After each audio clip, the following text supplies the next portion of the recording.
Para bapak, para ibu rahimakumullah, marilah kita mengawali pada taklim malam ini dengan membaca surah Al-Fatihah. Mudah-mudahan dengan membaca surah Al-Fatihah senantiasa diberikan oleh Allah Ta'ala keridhaan, diberikan keberkahan dan mendapatkan apa yang menjadikan taatan kepada Allah Subhanahu wa taala. Al-Fatihah. A'udzu billahi minasyaitonir rajim. Bismillahirrahmanirrahim. Alhamdulillahi rabbil alamin. Arrahmanir rahim. Maliki yaumiddin. Iyyaka na'budu wa iyyaka nasta'in. Ihdinas siratal mustaqim. Siratal ladzina an'amta 'alaihim ghairil maghdubi 'alaihim waladdallin. Amin. Bismillahirrahmanirrahim. Assalamualaikum warahmatullahi wabarakatuh. Alhamdulillahi rabbil alamin. Wabihi nasta'in ala umuri dunya waddin. Wassalatu wassalamu ala asrafil anbiya'i wal mursalin, imamil muttaqin, nabiyina Muhammadin sallallahu alaihi wasallam wa ala alihi wa sahbihi ajma'in. Wa qala Allah ta'ala fil Qur'anil Karim, a'udzu billahi minasyaitonir rajim. Bismillahirrahmanirrahim. Ya ayyuhalladzina amanu taqullaha haqqa tuqatih wa la tamutunna illa wa antum muslimun. Wa qala an-nabiyyu sallallahu alaihi wasallam, ittaqillaha haitsu ma kunta wa adbi sayyatal hasanatamhuha wa khaliqin nas bi khuluqin hasan. Amma ba'du, para rawuh jamaah pengaosan Ahad malam Senin wonten Masjid At-Taubah ingkang kawula hormati Bapak Ibu rahimakumullah, hadirin wa rahimakumullah. Puji syukur dumateng Allah Ta'ala ingkang wonten dalu menika saged makempal, saged ngrawuhi, saged hadir wonten majelis nika. Mugi-mugi niat kita sami ingkang ten ngajeng niki muga-muga pikantuk ridhone Allah Ta'ala lan hadirin ingkang mat'unipun mustami'ipun mugi-mugi pikantuk ridhone Allah Subhanahu wa Ta'ala. Salawat ugi salam senantiasa kita sampaikan kepada Nabi Agung Muhammad sallallahu alaihi wasallam, sumrambah dumateng keluarganipun, para sahabatipun, Pak insyaallah sedaya kaum muslimin, termasuk kita ingkang berusaha ittiba mengikuti sunnah beliau. Mudah-mudahan termasuk umat beliau ingkang pikantuk syafaat beliau. Amin ya rabbal alamin. Bapak Ibu rahimakumullah, wonten dalem menika melanjutkan kajian kita pada kesempatan setengah bulan yang lalu dan mungkin juga disampaikan oleh ustadz yang lain, yang mana pada malam hari ini kembali tentang masalah sholat. Bapak Ibu rahimakumullah, kita hari ini mungkin di akhir dari bulan Rajab, terus dari ke bulan Syaban, tapi ada yang sudah masuk tanggal 1, ada yang sudah masuk tanggal 2 ya. Intinya di dalam bulan Rajab maupun bulan Syaban, mudah-mudahan kita semua mendapatkan barokah dari Allah Subhanahu wa Ta'ala, sebagaimana Nabi sallallahu alaihi wasallam dalam satu doanya, Allahumma barik lana fi Rajab wa Sya'bana wa balighna Ramadhana. Ya Allah, berikanlah keberkahan ya kami di bulan Rajab dan di bulan Sya'ban, dan dipertemukan mudah-mudahan di bulan Ramadan ini. Doa Nabi sallallahu alaihi wasallam ini kok 2 bulan sebelum berpuasa Ramadan sudah pengen ketemu di bulan Ramadan ya. Berarti Rajab ruwah poso Jawa niku nggih.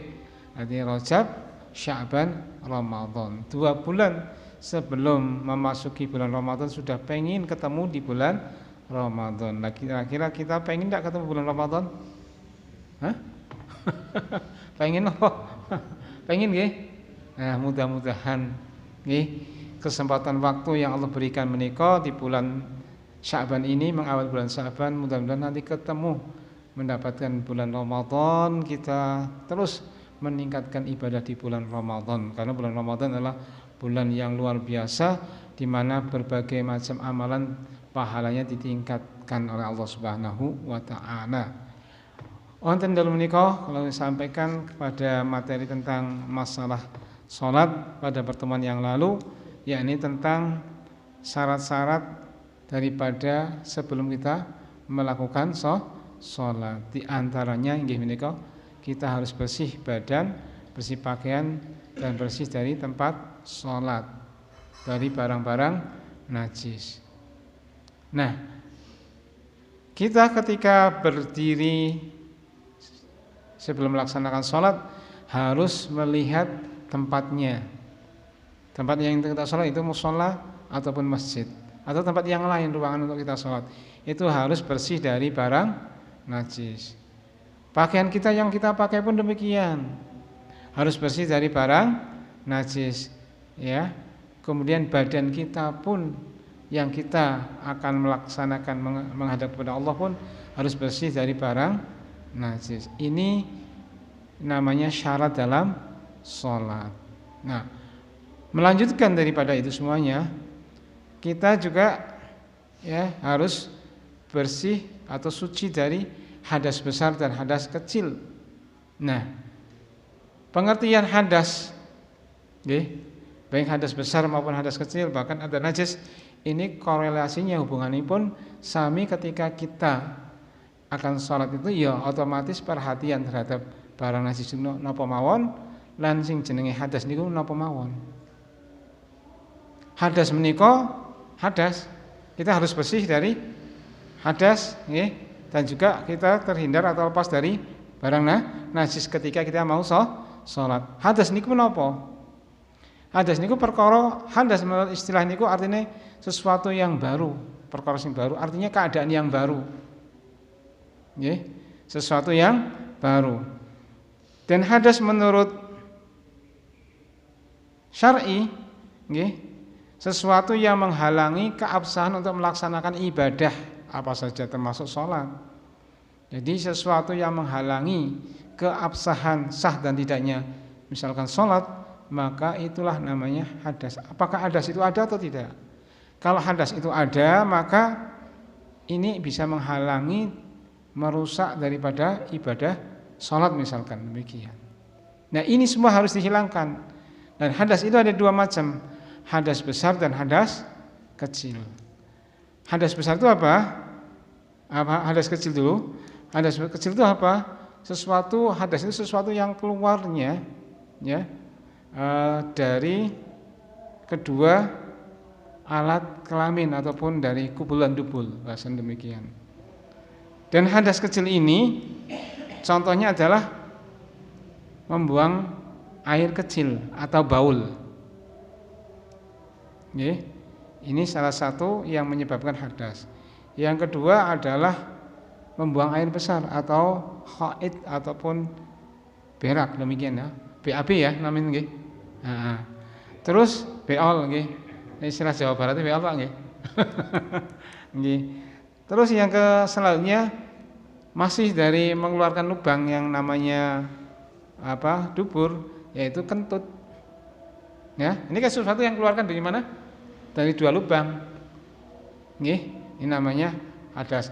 Juga termasuk yang orang itu tertidur. Ya, tidur itu menyebabkan hadas. Makanya ketika bangun tidur tidak boleh melaksanakan sholat, harus berwudu, tapi tidak wajib mandi besar. Jadi itulah termasuk namanya hadas kecil. Termasuk apa malih? Ya, gila. Ya, ini sesuatu yang sebelum sholat harus berwudu terlebih dahulu. Ketika dia gilanya waras ataupun dia itu sadar kembali, maka dia melaksanakan wudu. Cukup dengan wudu untuk melaksanakan sholat. Ini namanya contoh-contoh hadas kecil. Yang kedua hadas besar, yakni keluarnya dari kubul dan dubur. Yang di sini yang dari depan Ya ini kubul apa?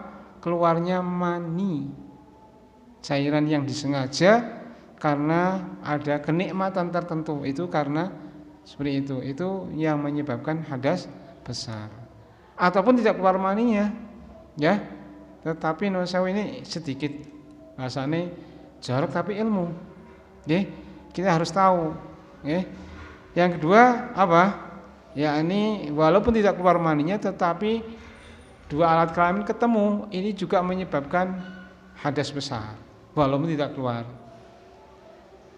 Baik keluarnya sengaja atau tidak, yang sengaja misalkan tadi bersenggama, bersetubuh, ya keluar, ataupun namanya dalam sekarang masturbasi, onani, itu keluar mani menyebabkan juga hadas besar dan harus mandi wajib.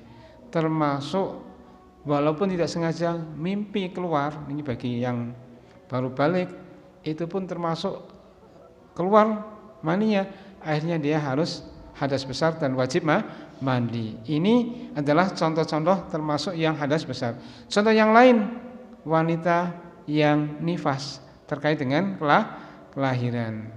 Kemudian wanita yang haid, ini juga ya terkait apa hadas besar.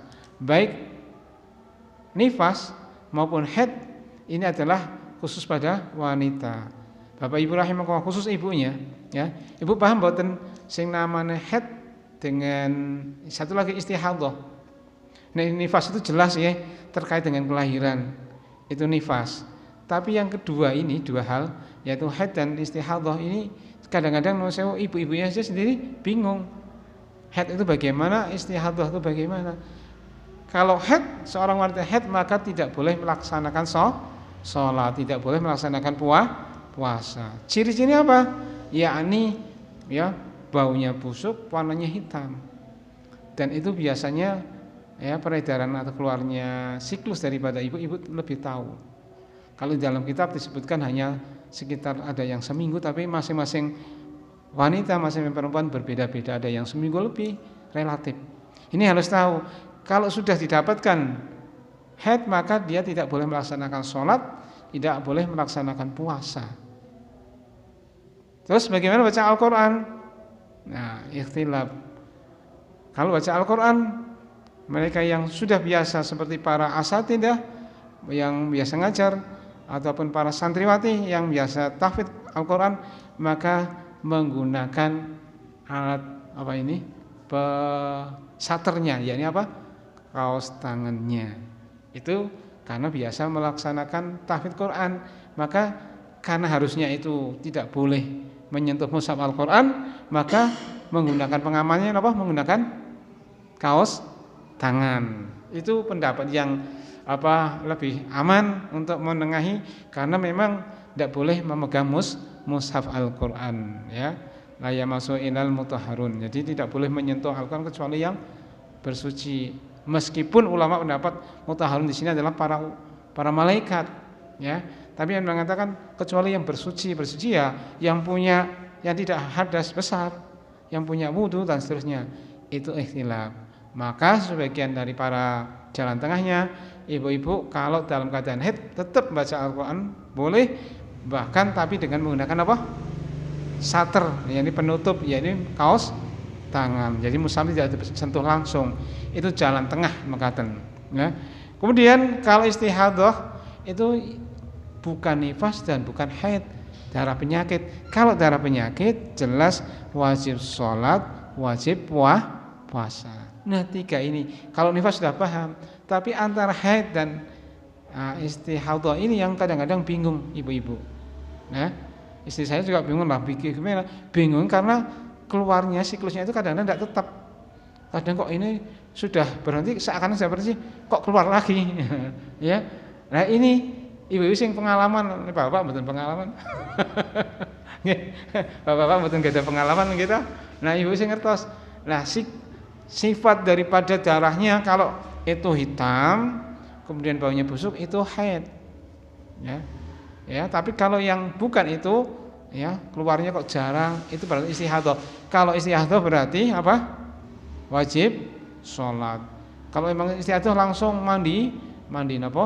mandi besar atau mandi wajib, kemudian melaksanakan sholat, melaksanakan puasa kalau waktunya bulan Ramadan bagi yang istihadhah. Tapi kalau haid tidak boleh, ya seperti itu. Bapak Ibu rahimakumullah. Kemudian yang kedua, kita harus menghindari najis, ya harus menghindari najis. Najis niku napa? Di dalam kitab yang mendukung yang kami bawakan, an-najasatu jam'u najasah wa hiya al-kharij min farji adami min adhiratin au baulin au madyin au wadiyin wa kadza baulin wa rausin wa raj'i kulli hayawanin la yubahu aklu lahmi. Gampangipun sing jenenge najis itu sesuatu yang keluar dari kelamin manusia, ya, baik berupa ini keterangan lebih lanjut, ya, yakni berupa tinja. Tinja itu berarti apa? Tinja itu niki itu tinja, ya, kotoran iku nggih, au baulin atau kencing, nggih. Bapak Ibu sama-sama kencing ya? Kencing mboten? Nah, itu termasuk barang najis kencingnya, nggih. Au madyin. Nah, iki madyin iki napa? Madyin itu dalam keterangan keluar dari, ya, alat kelamin karena syahwat, misalkan mebayang. Tapi bukan mani niki. Madyin napa? Karena napa? Ngebayang yang luar biasa, akhirnya keluar cairannya, lendir yang putih yang lengket, itu namanya apa? Madyin. Ya, mungkin karena napa namanya? Kaitan dengan syahwat. Biasanya bocah nom-nom kan kok ngono, ya. Tapi bukan masturbasi, bukan onani. Bukan itu. Kalau masturbasi sampai keluar itu wajib mandi, termasuk hadas besar. Kalau ini ndak, ini namanya nanti menyebabkan hadas kecil. Tapi barangnya yang keluar bukan mani, yang keluar adalah madyin. Madyin apa niku tadi? Mungkin karena pikirannya kotor ngeres sing syahwat-syahwat akhirnya keluar cairannya, tapi bukan mani. Nah, ini orangnya nanti hadas kecil, maka ketika akan sholat cukup dibersihkan, setelah itu wudu itu. Beda dengan mani keluarnya, ya, baik disengaja atau tidak. Kalau keluar mani maka tidak cukup wudu, dia harus mandi besar. Maksudnya gitu nggih? Apa? Mandi wajib. Istilahnya madyin ini, kalau madyin itu menyebabkan hadas kecil, nggih. Yang selanjutnya wadiyin. Wadiyin apa? Yaitu keluar ketika kencing. Ya, ketika kencing itu keluar otomatis. Ya, setelah airnya kencing keluar, diikuti cairan berikutnya namanya air, ya ini wadi. Wadi ini termasuk menyebabkan hadas kecil, sehingga cukup dicebok ini, dibersihkan, setelah itu setelah bersih baru wudu. Nah, ini ya barangnya najis, menyebabkan orangnya hadas kecil. Tapi ajibnya niku sing jenenge mani niku barangnya boten najis, tapi menyebabkan mandi wajib. Suatu riwayat dari Aisyah radhiyallahu anha, beliau itu ngerik, ya, maninya Rasulullah yang ada di bajunya Rasulullah, dikerik wis garing, dikerik. Rasulullah sholat dengan itu. Itu menunjukkan berarti pakaian yang terkena mani sampai kering itu tidak najis, dikerik, dihilangkan saja untuk sholat beliau Rasulullah Sallallahu Alaihi Wasallam. Tapi menyebabkan kalau keluar mani itu harus mandi wajib. Iku nggih. Tapi ini tadi yang disebutkan ada madyin, wadiyin, baulin, al-adiratin, itu semua menyebabkan hadas kecil, cukup dibersihkan kemudian dengan berwudu. Tidak wajib mandi atau mandi besar, tidak. Itu nggih. Nah, itu luar biasa. Atau juga disebut di sini wakada baulin, sama kencingnya daripada hewan, warausin kotoran dari hewan, waraji'in kulli hayawan, semua kotoran hewan yang la yubahu aklu lahmihi, yang tidak boleh dimakan dagingnya. Jadi yang keluar dari hewan-hewan, baik kencingnya, kotorannya atau tinjanya tadi, dari hewan-hewan yang tidak boleh dimakan. Contohnya apa? Kucing. Kucing itu kencingnya najis, Bapak Ibu rahimakumullah, gitu. Nah, itu sama ya. Barang najis. Ini berarti penyebabnya bukan orangnya tapi ada hewan. Nah, kencing daripada hewan tadi termasuk barang najis. Makanya hati-hati kalau tempat sholatnya kan syaratnya harus bersih dari barang najis. Kalau ada kucing, hati-hati. Siapa tahu kencing, hati-hati. Diperhatikan itu. Bagi pengurus masjid mushola, aja dibuka begitu kucing gampang masuk, Masalah siapa tahu kencing ora ngerti lah, tahu ngencingin ning sajadah. Lek orang ngerti, wah ya naudzubillah min dzalik rusak sholatnya, tapi kan tidak tahu. Tapi itulah Allah Maha Pengampun. Nah, tapi kalau kita ada usaha untuk tadi jangan sampai seekor kucing masuk kemudian mengencingi, maka ada usaha-usaha. Insyaallah itu jauh lebih aman, lebih selamat. Lanjut, nggih.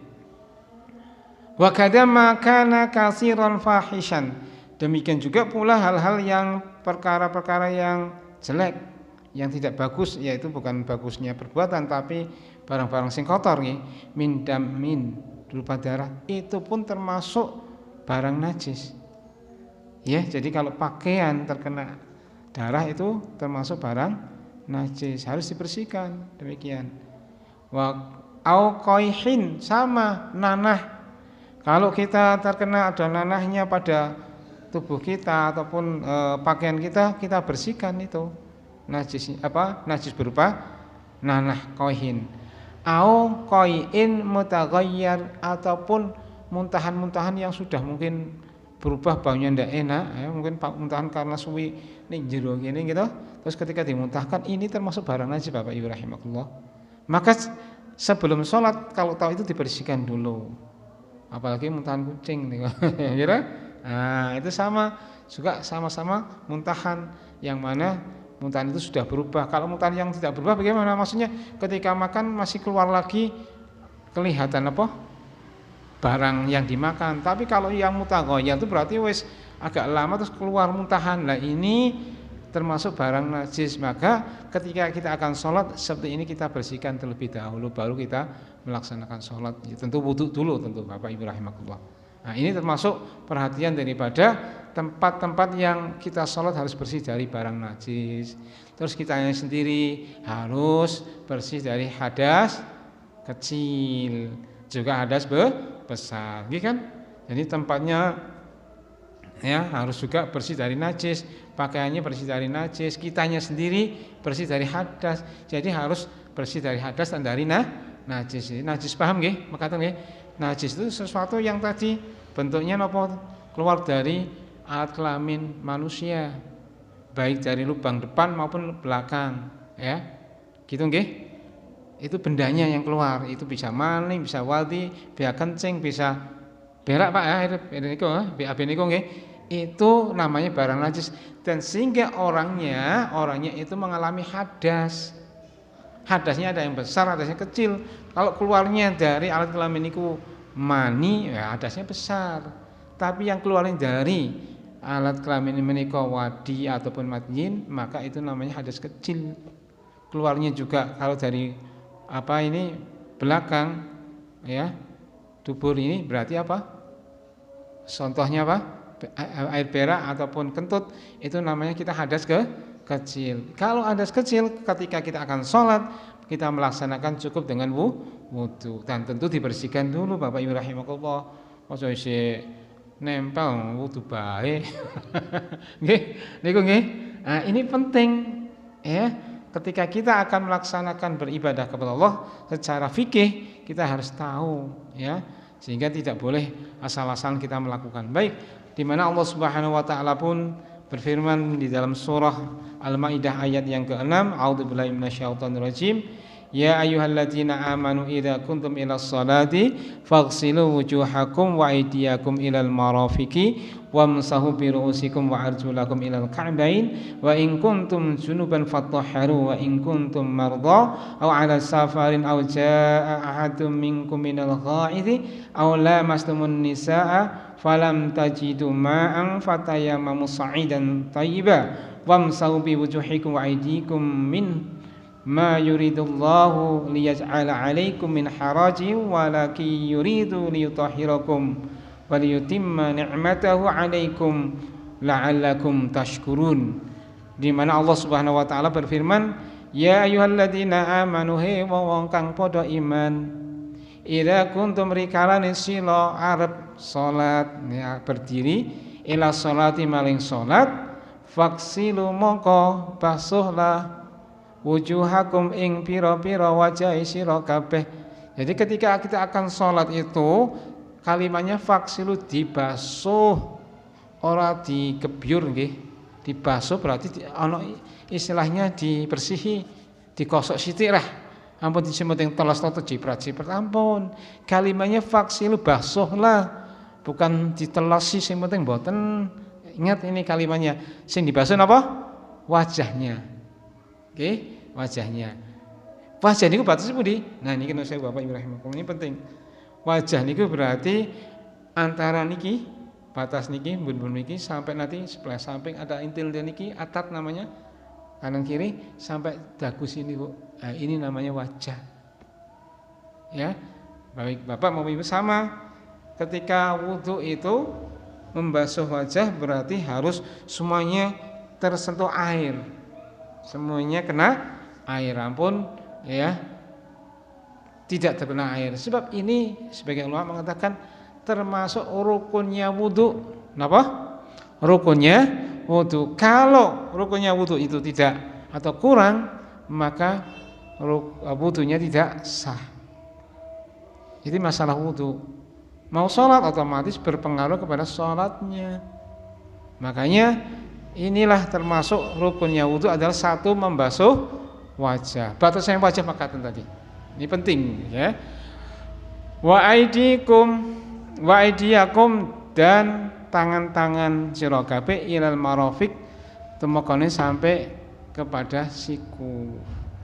Ini ketika kita kalimatnya menggunakan faksil juga mboten sing penting nelesi tapi basuhlah tangan-tangan kalian sampai sikutnya, siku-sikunya. Ini berarti sampai ini yuk.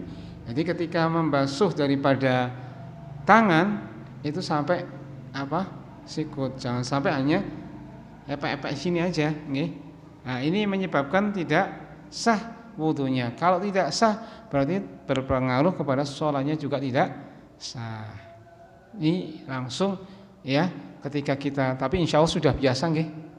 Nah, tidak biasa. Tapi ini untuk menegaskan lagi pentingnya kita untuk thalabul ilmi, untuk mencari ilmu. Oh, ternyata seperti itu. Jadi kita sholat, sebelum sholat kita melaksanakan wudu itu betul-betul wudunya itu yang benar. Ya, wudunya yang benar, yang mengikuti daripada Allah Subhanahu wa taala dan dicontohkan oleh Rasulullah sallallahu alaihi wasallam. Dilanjut lagi. Ya, ini berarti sampai ini nggih. Bahkan dilebihkan. Jangan sampai ngepres. Ngepres itu adalah sudah minimal. Minimal ya. Berarti dilebihkan lebih baik. Dilebihkan daripada siku lebih baik. Gitu nggih. Seperti itu. Dilanjut lagi. Wamsahu biruusikum. Nah, ini wamsahu di sini usaplah. Kalau tadi basuhlah, sekarang apa? Usaplah biruusikum kelawan pira-pira ya kepalane sira, kepala nih. Ruus ini jamak dari ra'sun dengan menggunakan bi, sehingga adanya memahami kalimat bi ini menunjukkan sebagian, sehingga ketika mengusap bukan membasuh nggih, mengusap ya kepala ini sing penting tembus kepada tumbuhnya rambut ini, sing penting kena telesan, sebagian tidak apa-apa. Karena Rasulullah sallallahu alaihi wasallam menika ketika safar ya hanya membuka sedikit daripada ini kolanswah ataupun pecinya ataupun ini udeng-udengnya itu nggih, itu tidak dibuka semuanya, berarti cukup sementing basah boleh. Ya, sing penting menyentuh kulit yang ada pada kepala. Itu ya, tidak seperti tadi wajah dengan tangan betul-betul dibasuh. Kalau ini enggak, wamsahu itu apa aneh diusap, sing penting teles. Nah, beda kalimatnya. Faksilu sama wamsahu berbeda. Sementing pokoknya kena teles pada apa ini tumbuhnya rambut di sini di kepala itu. Itu nggih. Sebagian boleh seperti itu. Okay. Lanjut lagi. Kemudian wa arjulakum, dan menggunakan dan kaki-kaki kalian. Kaki-kaki kalian di sini dibacanya nasab, berarti mengikuti kalimat faksilu. Nah, ketika membasuh kaki kalimatnya faksilu, basuhlah kaki-kaki kalian, bukan usaplah kaki-kaki kalian. Kalimatnya wa arjulakum ini diatapkan kepada kalimat apa? Wujuhakum wa aidiakum. Berarti untuk di kaki bukan diusap tetapi dibasuh. Maka ketika dibasuh berarti ojo sing penting teles, juga harus digosok sampai resik. Kan berkaitan termasuk saya Bapak Ibu rahmatullah, coba kuku-kuku kita. Kuku-kuku kadang-kadang ana niku nggih. Ana napa kae kotorane sing nyelip-nyelip nganti berhari-hari ora diresiki, ora dipotong. Wis seminggu pisan waktu motong kuku ya wis. Wah, kukune ireng-ireng nggih. Kuwi salat tiap hari. Perhatian mboten Ibu? Hah? Kuku niku kaki niku kan kotor kadang-kadang mboten dipotong, seminggu pisan mboten dipotong, salat kaya kuwi dilihat dari mata kita sendiri. Loh kok ireng kotoran itu. Nah, itu termasuk harus dibersihkan karena itu barang yang kotor. Ya. Kan kita syaratnya bersih dari apa ini? Dari tempatnya harus bersih, demikian. Bersih dari najis, hadas, termasuk tadi barang-barang kotoran tadi yang kelihatan. Kalau tidak kelihatan tidak usah tidak begitu perhatian, tapi sudah kelihatan, maksud kita tidak membersihkan. Itulah ketika kita membasuh kaki sampai kita tidak bisa kuku-kuku yang masih kotor tadi dibersihkan. Ya, makanya disunahkan setiap hari Jumat atau seminggu sekali kita memotong kuku menggunakan wangi-wangian. Nggih, biasa mboten motong kuku? Biasa nggih, bersih-bersih nggih. Nah, niku sunahnya mekaten. Ya, jadi kebersihan yang diajarkan dalam Islam itu luar biasa. Ada semua. Kita lanjutkan lagi, ya. Wa arjulakum ilal ka'bain, dan kaki-kaki kalian ilal ka'bain sampai poloknya. Ini poloknya berarti mata kaki. Nah, jadi ketika kita wudu membasuh kaki, bukan mengusap kaki, itu sampai mata kaki itu minimal, bahkan dilebihkan. Dilebihkan itu di dalam riwayat besok di hari akhirat, ya, di hari kiamat itu, di mana umatnya Nabi Muhammad SAW akan kelihatan cirinya. Di antaranya besok kayak bagikan kuda yang banyak warnanya hitam, ini ada warnanya putih nampak pada kakinya dan tangannya. Karena apa? Tersentuh air wudu. Itu jelas umatnya Nabi Muhammad SAW. Nabi Muhammad ngerti, oh kayak umatku, ngerti besok karena sudah ada ciri-cirinya. Dia melaksanakan wudunya seperti itu. Seperti warnanya putih pada kuda yang hitam dilebihkan, itu seperti ada warna putih pada kulitnya atau pada kulit ataupun pada bulunya. Itu besok Nabi Muhammad mengetahui umatnya Nabi Muhammad itu dengan melihat, oh kayak umatku otomatis. Makanya sekarang ketika kita sedang melaksanakan wudunya dengan sempurna, ya. Kalau membasuh kaki, ya, basuh lebih dari kedua mata kaki. Kalau kita membasuh tangan juga melebihkan daripada siku-siku kita. Ojo pelit, ojo pas-pasan, dipunjulkan. Nggih, dipunjulkan jauh lebih utama, lebih aman. Bapak Ibu rahimakumullah, kita lanjutkan. Wa in kuntum junuban, dan jika kalian dalam keadaan junub berarti dalam keadaan hadas besar, iku nggih, maka fatahharu, bersucilah. Berarti ketika seseorang atau kita yang akan sholat itu mendapati hadas besar, maka kita harus mandi wajib, kasar ini itu nggih. Jadi jangan sampai tadi harus ngerti sing termasuk mandi besar penjabaan apa tadi? Karena keluarnya gitu. Keluarnya barang yang dari apa? Kubul ya, yakni apa? Air maninya keluar, baik sengaja atau tidak, sepenting keluar. Itu namanya hadas besar, wajib mandi besar. Wajib mandi. Itu ya aturan di dalam ayat ini, wa in kuntum junuban. Nek junub itu maksudnya apa? Artinya hadas besar, alias dia itu punya tadi kena barang apa ini keluar daripada mani dan sebagainya, itu adalah termasuk junub. Tapi kalau keluarnya tadi madin termasuk hadas apa? Kecil, itu bukan junub. Sing diperintahkan ini dalam keadaan junub fatoharu, wajib mandi besar. Wadus apa? Wadus napa namanya? Wadus mandi wajib begitu nggih. Wa in kuntum marada. Nah ini, dan jika kamu dalam keadaan sakit au ala safarin atau dalam berpergian, au jaa ahadun atau datang seorang minkum di antara kalian minal ghaidi dari berak, dari apa membuang BAB, aula mastumun nisa atau menyentuh wanita ya, falam tajidu kemudian kamu tidak mendapati ma'an air, fatayamamu maka bertayamumlah engkau sa'idan thayyiba dengan tanah yang baik. Nah ini kalau dalam keadaan sakit, berpergian, kemudian baru mengeluarkan air besar atau menyentuh wanita, kemudian tidak mendapati air untuk berwudu, untuk mandi besar dan sebagainya nanti, maka bisa menggunakan tanah sebagai alat untuk bersuci. Lagi pertanyaan nih, dan nek mandi besar wajib ora ono banyu, nganggone napa? Tanah. Memang seperti itu. Itu juga pernah kejadian zaman sahabat Rasulullah sallallahu alaihi wasallam. Sahabat ada dua tapi pemikirannya berbeda. Yang satu ketika berpergian ke Yaman, di dalam perjalanan ada pendapat bahwasannya nek tidak mendapat air kan berarti dengan tayamum, ya tayamum airnya glinding-glinding. Ya, pendapat satu pendapat ini. Yang satu ya engko ngenteni nek ana napa? Air gitu.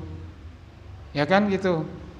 Jadi pendapatnya itu sahabat pun dulu terjadi perbedaan pendapat. Ketika ngadep kata Rasulullah itu dibenarkan semua sesuai dengan situasi dan kondisi. Engkau benar, semua benar. Memang kemampuannya seperti itu.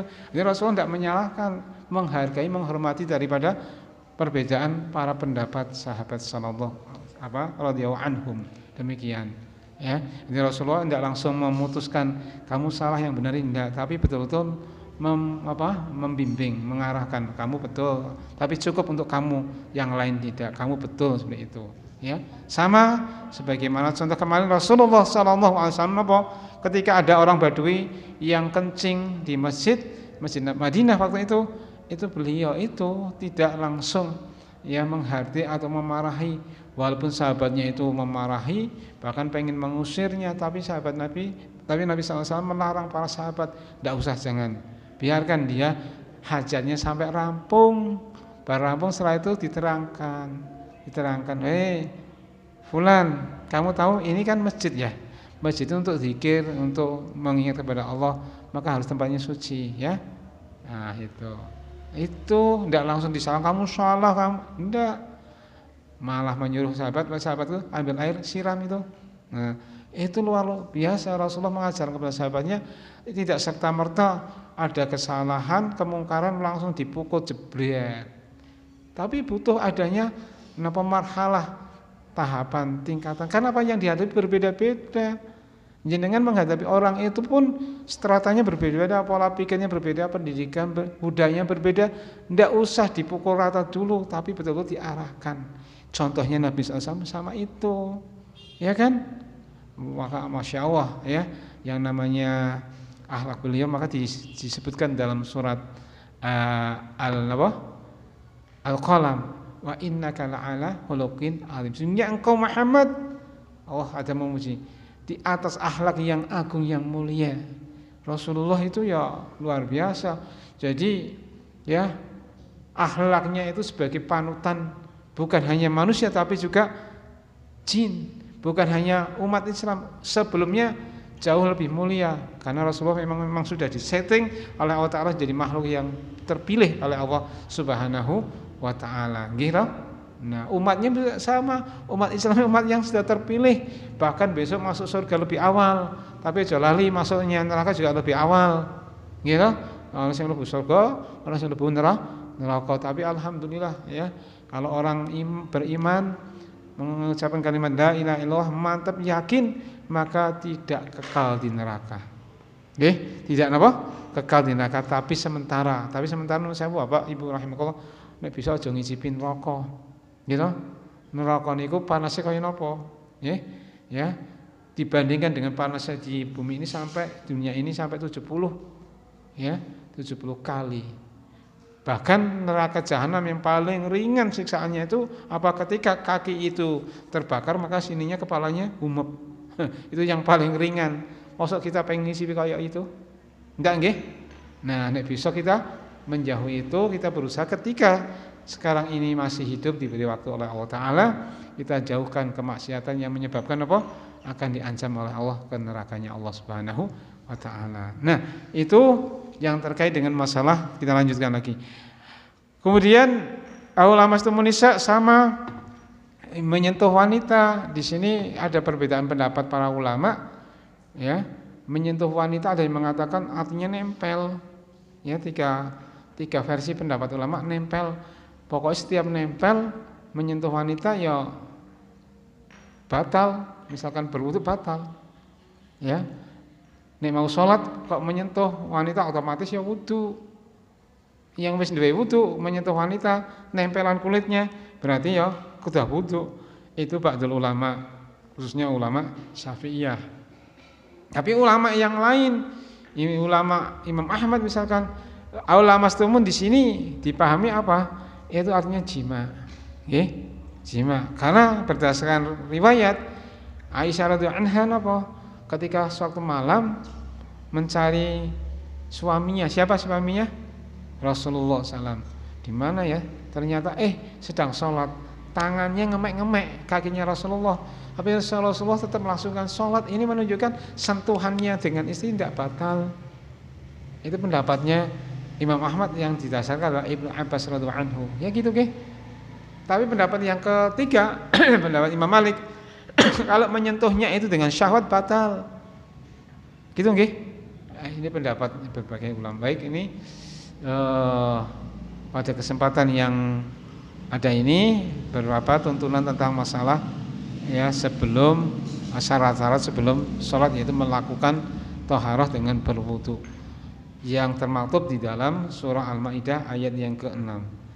Mungkin mekaten sementara itu dari kami di malam hari ini karena wekdal sampun wekdal Isya. Mudah-mudahan kita insyaallah bertemu, kita lanjutkan pada pertemuan yang akan datang.